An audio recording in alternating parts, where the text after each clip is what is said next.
ስለቲ ዘላለማዊ ምሕረቱ ስም እግዚአብሔር አምላኽና ዝተባረኸ ይኹን።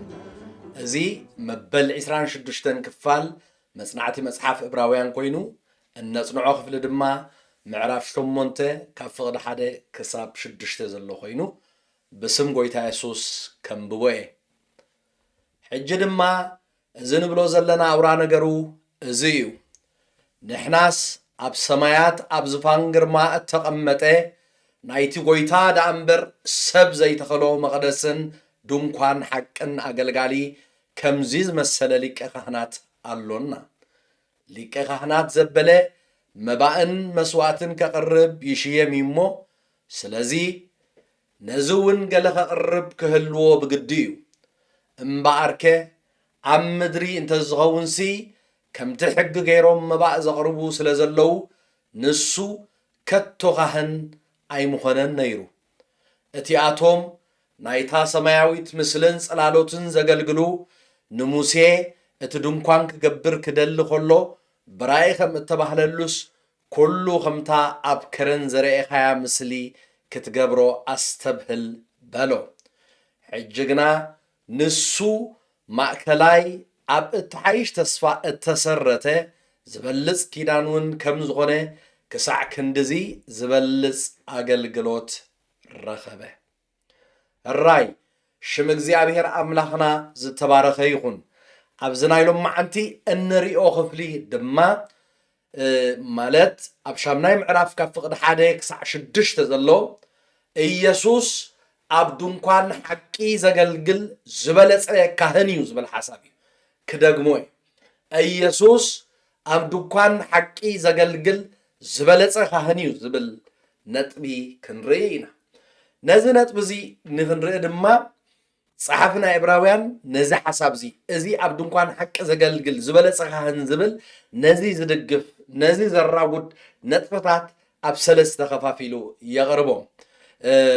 እቲ ቀዳማይ ሊቀ ካህንና ኣብ የማን ዝፋን ግርማ ኣብ ሰማያት ተቐሚጡሎ ዝብል ኮይኑ እቲ ካልኣይ እንሪኦ ነጥቢ ድማ ኢየሱስ ኣገልጋሊ ናይ ሓቀኛ ሰማያዊ መቕደስ እዩ ዝብል ኮይኑ እቲ ሳልሳይ እንሪኦ ነጥቢ ድማ ሕጂ ግና ንሱ ማእከላይ ኣብ እትሓይሽ ተስፋ እተሰረተት ዝበለጸ ኺዳን ከም ዝኾነ ክሳዕ ክንድዚ ዝበልጽ ኣገልግሎት ረኸበ ዝብል እዩ።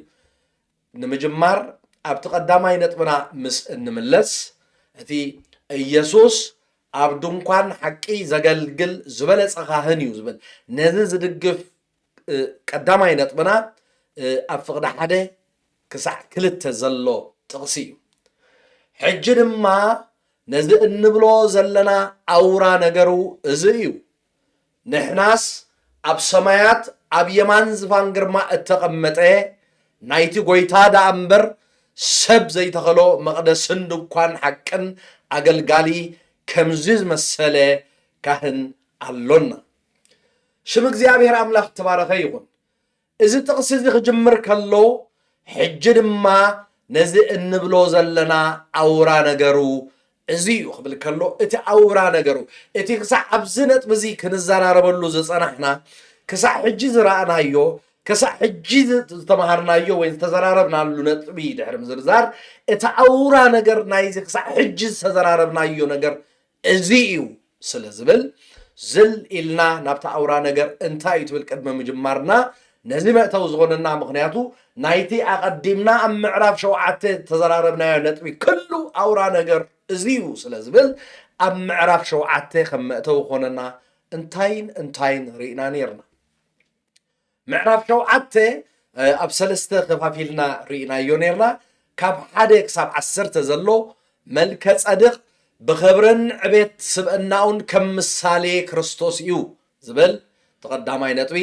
እቲ ካልኣይ ዘይውርሻዊ ማለት ካብ ሓረግ ወለዶለዊ ዘይኮነ ዘለዓለማዊ ክህነት መልከ ጸድቕ ከም ምሳሌ ክርስቶስ እዩ ዝብል ካልኣይ ነጥቢ።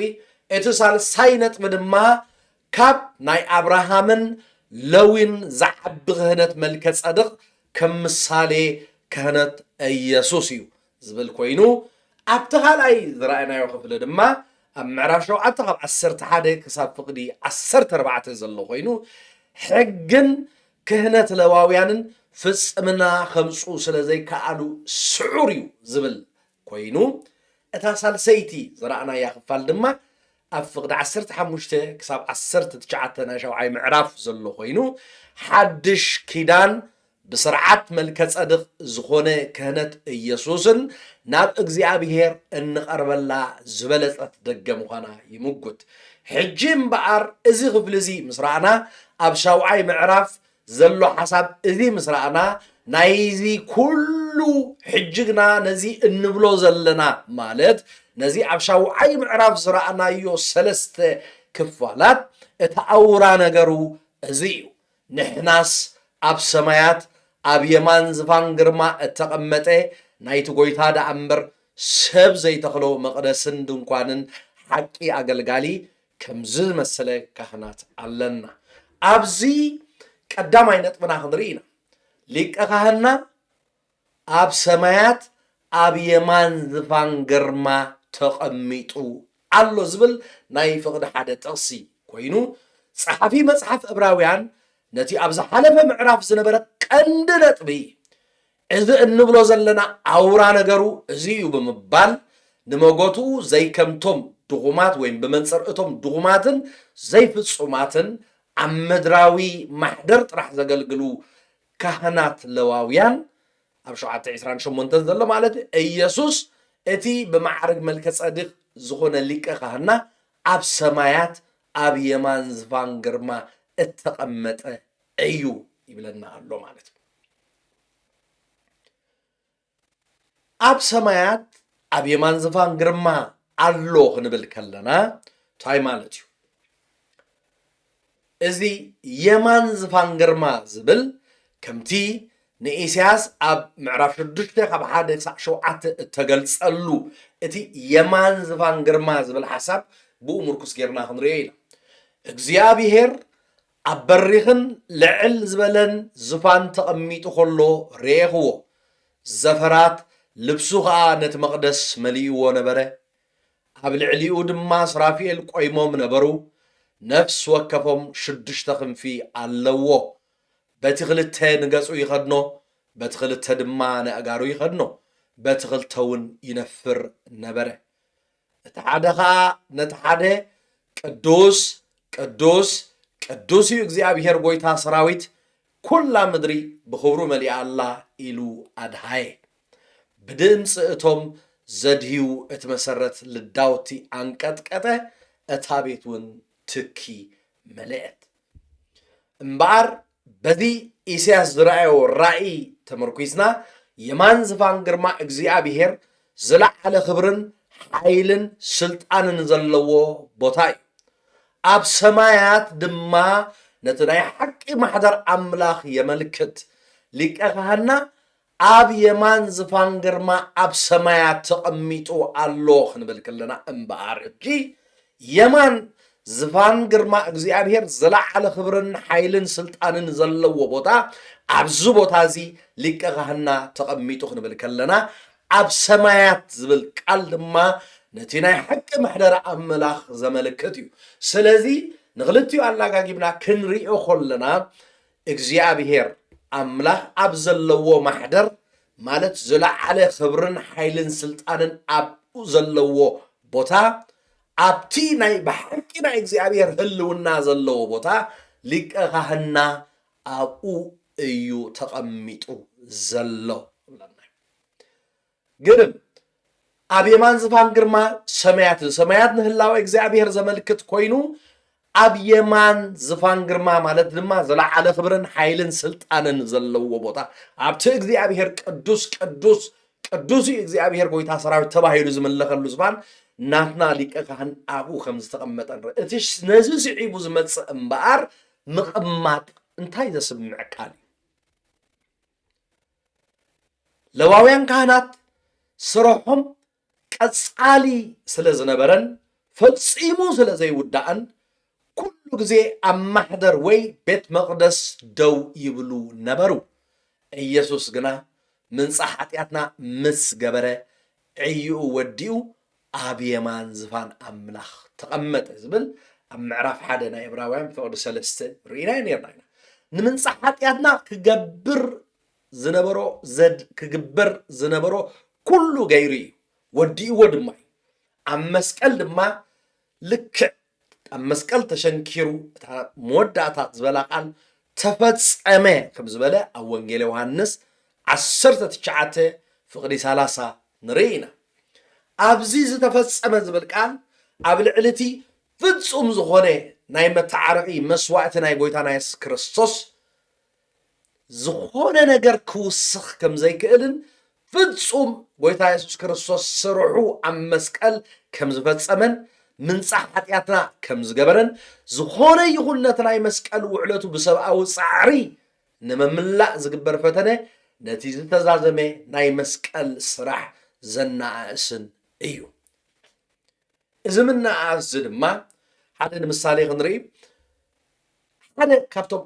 ዓበይቲ ስልትታት ዲያብሎስ ምዃኑ ኢና ንርኢ ካብቶም ኣዝዮም ዓበይቲ ክልተ ስልትታት ናይ ዲያብሎስ ንምጥቃስ ሓደ ልዕልናን ኩሉ ኸኣልነትን ኢየሱስ ክርስቶስ ምንካይ ኮይኑ ስለዝኾነ ድማ ዝኾነ ትምህርቲ ኮነ ተግባር ንክርስቶስ ዘውርድ ወይ ንክብሪ ክርስቶስ ዘውርድ እንተኮይኑ ካብ ኣምላኽ ኣይኮነን ስለዚ ተቐዳመይቲ ስልቲ ናይ ዲያብሎስ እንታይ ኢና ንብል ዘለና ብትምህርቲ ኮነ ብተግባር ንልዕልናን ንኩሉ ኸኣልነትን ክርስቶስ ምጉዳል ኣብ ናይ ክርስቶስ ክምላእ ዘለዎ ነገር ከም ዘሎ ኣምሲልካ ምምሃር ወይ ነቲ ናይ ክርስቶስ ክትምላኣሉ ኢልካ ብተግባር ምፍታን ሓደ ካብቲ ዲያብሎስ ዝጥቀመሉ ናይ ጥፍኣት መንገዱ ኮይኑ እቲ ካልኣይ ስልቲ ዲያብሎስ ድማ እንታይ ኢና ዘለና ሕጋውነት ወይ ብግብሪ ጽድቂ ርእስኻ ምድላይ ማለት እዩ እዚ ድማ ክርስቲያናት ኣብ ክንዲ እቲ ብክርስቶስ ዝርከብ ጽድቂ ኣምላኽ ምድላይ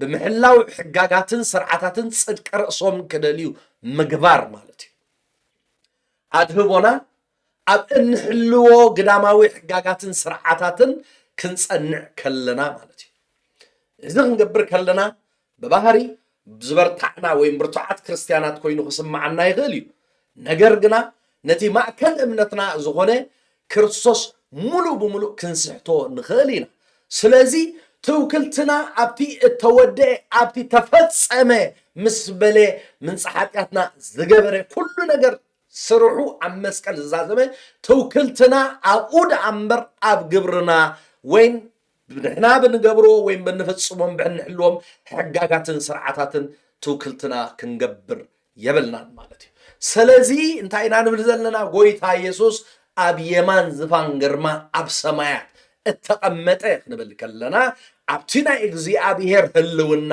ዘለዎ ኣብቲ ማሕደር ኣብቲ ናይ ብሓቂ ናይ እግዚኣብሔር ማሕደር ኣብቲ ክሩቤላት ቅዱስ ቅዱስ ቅዱስ እዩ እግዚኣብሔር ጎይታ ሰራዊት እናበሉን እግዚኣብሔር ዘምልኹሉ ቦታ ኣብቲ ዘለዓለ ክብርን ሓይልን ስልጣንን ዘለዎ ቦታ ዝተቐመጠ እዩ ንብል ምቕማጥ ድማ ስራሕና ዝፈጸመ ስርሑ ወዲኡ ዘይከምቶም ምድራውያን ሊቀ ካህናት ብቐጻሊ ዝሰርሑ ነበሩ ሓንሳእና ሓዋሩን ብዘቕረቦ መስዋዕቲ ስግኡ ገይሩ ተፈጸመ ምስ በለ ግን ኣብ የማን ዝፋን ግርማ ዝተቐመጠ ሊቀ ካህን ኣለና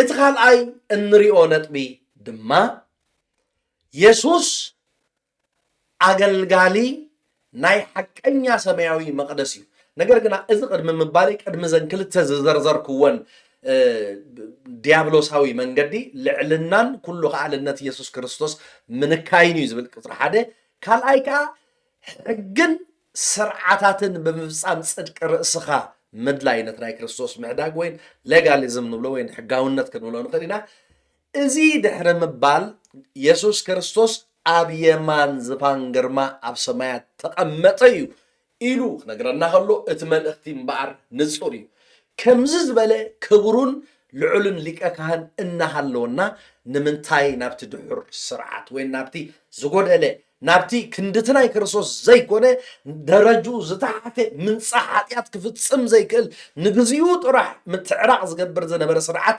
ንምንታይ ክትከዱ ትደልዩ ኣለኹም ዝብል እዩ እዚ ድሕሪ ምባል ናብታ ካልአይቲ ነጥበይ ኢየሱስ ኣገልጋሊ ናይ ሓቀኛ ሰማያዊ መቕደስ እዩ ዝብል ካብ ፍቕዲ 2 ክሳብ 5 ዘሎ ክንርኢ ኢና ፍቕዲ 2 ከንብቦ እየ ናይቲ ጎይታ ደኣምበር ሰብ ዘይተኸሎ መቕደስን ድንኳንን ሓቅን ኣገልጋሊ ከምዚ ዝመሰለ ሊቀ ካህናት ኣለና። ክደግሞ ናይቲ ጎይታ ደኣምበር ሰብ ዘይተኸሎ መቕደስን ድንኳን ሓቅን ኣገልጋሊ ከምዚ ዝመሰለ ሊቀ ካህናት ኣሎና። እቲኣቶም ማለት እቶም ለዋውያን ካህናት ናይታ ሰማያዊት ምስልን ጽላሎትን ዘገልግሉ ንሙሴ እቲ ድንኳን ክገብር ክደሊ ከሎ ብራእይ ከም ተባህለሉ ኩሉ ከምታ ኣብ ከረን ዝረኣኸያ ምስሊ ክትገብር ኣስተብህል በሎ።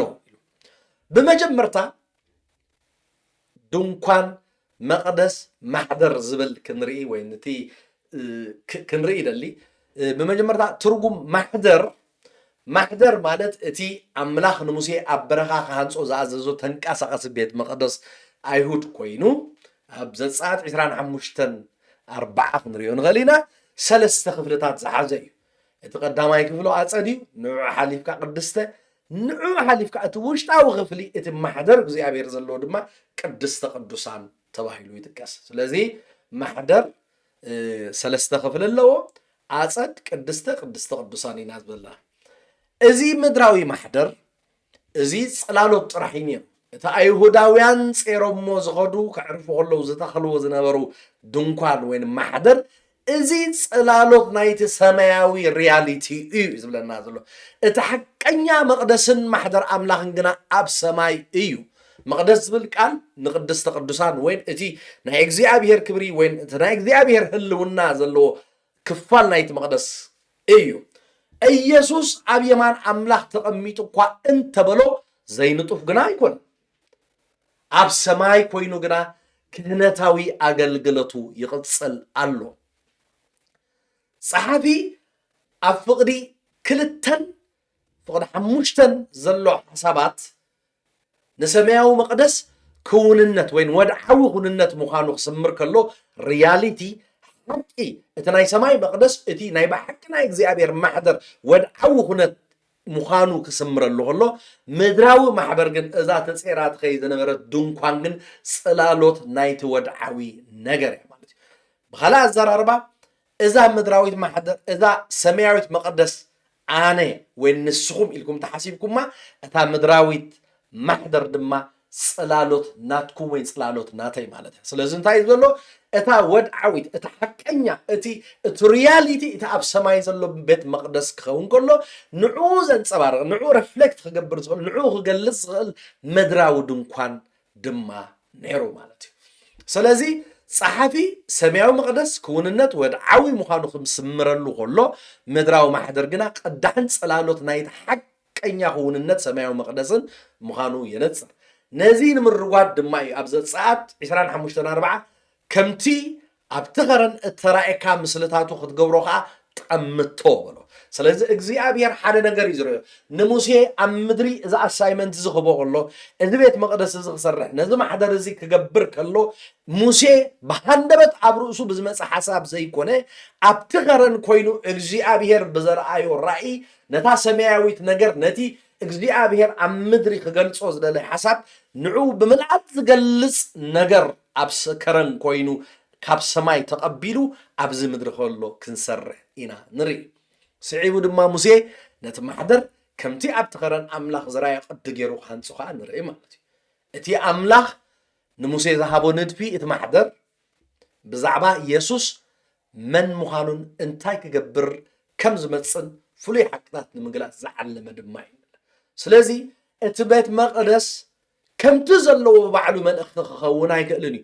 እቲ መቕደስ ነቲ ድሒሩ ክመጽእ ዘለዎ ክርስቶስን ኣገልግሎት ክርስቶስን ንምግላጽ ዝተዋህበ ሰማያዊ ራእይ እዩ። ስለዚ እቲ ቤት መቕደስ ክንሓስብ ከለና ኣብ ብሉይ ኪዳን ብብርሃን ሓድሽ ኪዳን ኮይንና ክንጥምቶ ከለና ኣገልግሎት ጎይታና ኢየሱስ ክርስቶስ ካብ መስዋዕቲ ክሳዕ ብመጋረጃ ክሳዕቲ ናብ ሰማያት ዝኸደሉ ሊቀ ክህነት ክንርኢ ንኽእል ኢና።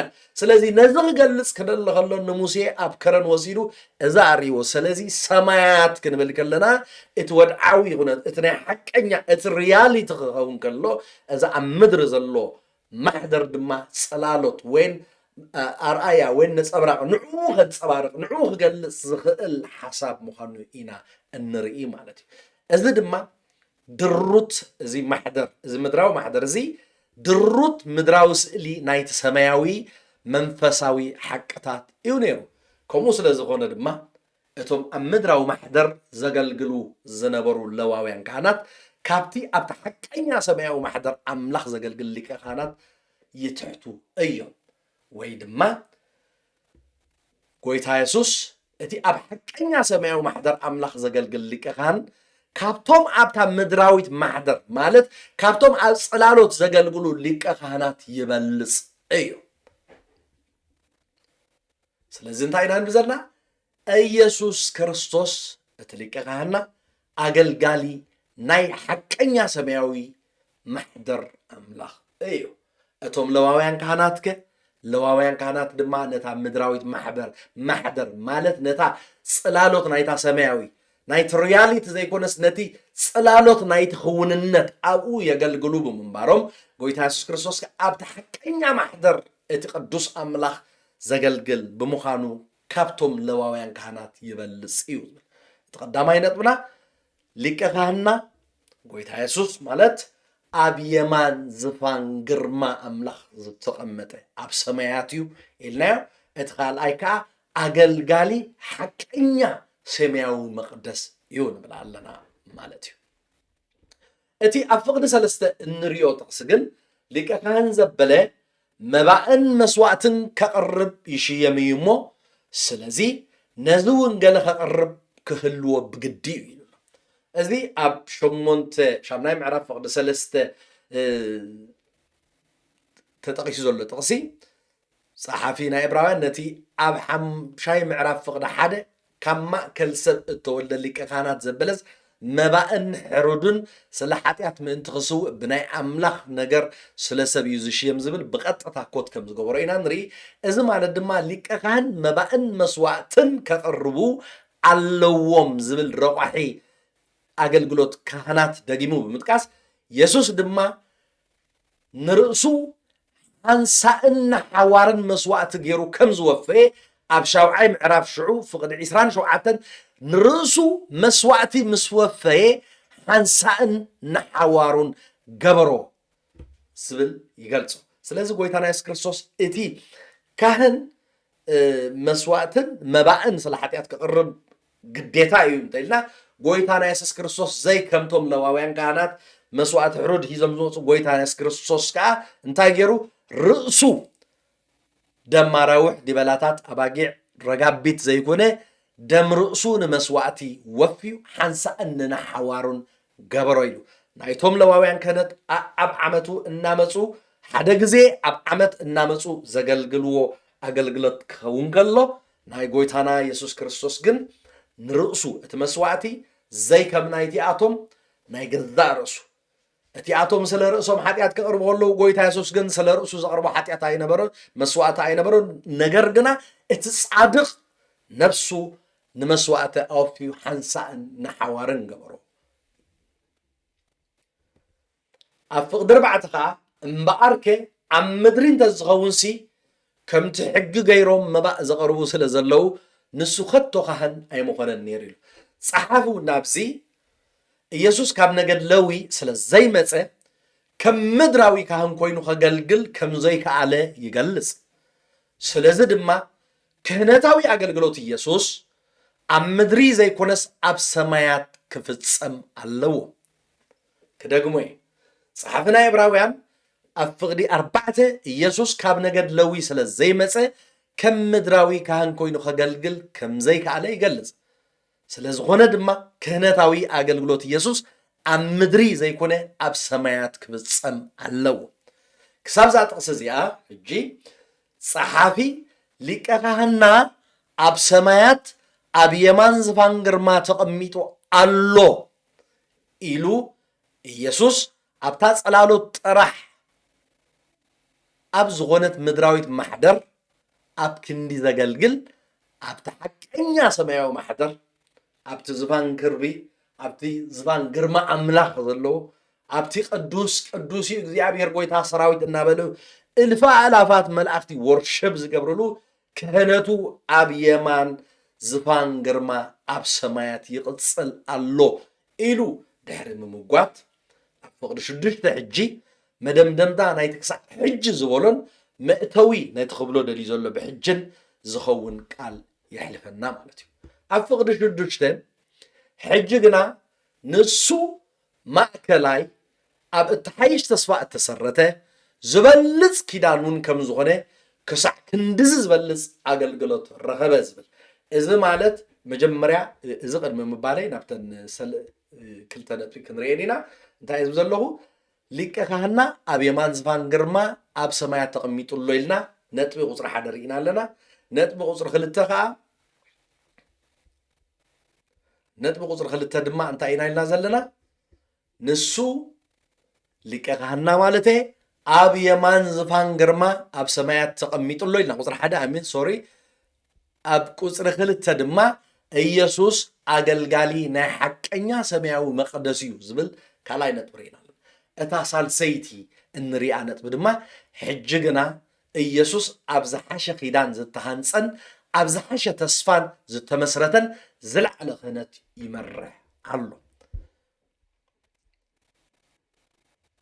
ኣብዚ ጥቕሲ እዚ ማለት ኣብዚ ፍቕዲ 6 ክሳዕ ክንድዚ ዝበልፅ ኣገልግሎት ረኸበት ብል ሓንቲ ሓሳብ ኣላ ማእከላይ ዝበለፀ ኺዳን እውን ትብል ካልአይቲ ሓረግ ኣላ። እታ ሳልሰይቲ ከዓ ኣብ እትሓይሽ ተስፋ እተሰረተት ኪዳን ኣላ። ስለዚ እንታይ ኢና ንብል ዘለና ክሳዕ ክንድዚ ዝበልፅ ኣገልግሎት ረኸበ ክንብል ከለና ዝኾነ ምድራዊ ክህነት ከምቲ ኢየሱስ ዝገበሮ ገይሩ ንሓጢኣት ከንጽህ ፈጺሙ ኣይከኣለን ኣይክእልን። ስለዚ ኣገልግሎት ኢየሱስ ካብቲ ኣብ ትሕቲ ሕጊ ሙሴ ዝነበረ ኣገልግሎት ክህነት ኣዝዩ ዝበለፀ እዩ።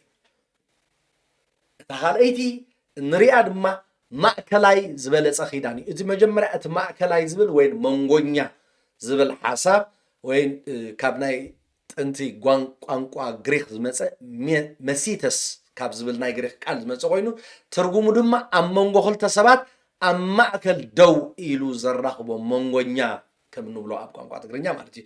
ስለዚ መንጎኛ ናይቲ ዝበለፀ ኪዳን ወይ ኣዋሓሲ ናይቲ ዝበለፀ ኪዳን ዝብለና ዘሎ። ስለዚ ኢየሱስ ማእከላይ ሰብን ኣምላኽን ብምዃን ዝበለፀ ኺዳን ማለት ናይ ጸጋ እምበር ኣብ ግብሪ ናይ ዘይኮነ ኺዳን ነቲ ኣምላኽ ብክርስቶስ ብምእማን ብምቕባልን ብነፃ ዘቕረቦ ኺዳን ኣቆይመልና ኣሎ ይብለና ኣሎ።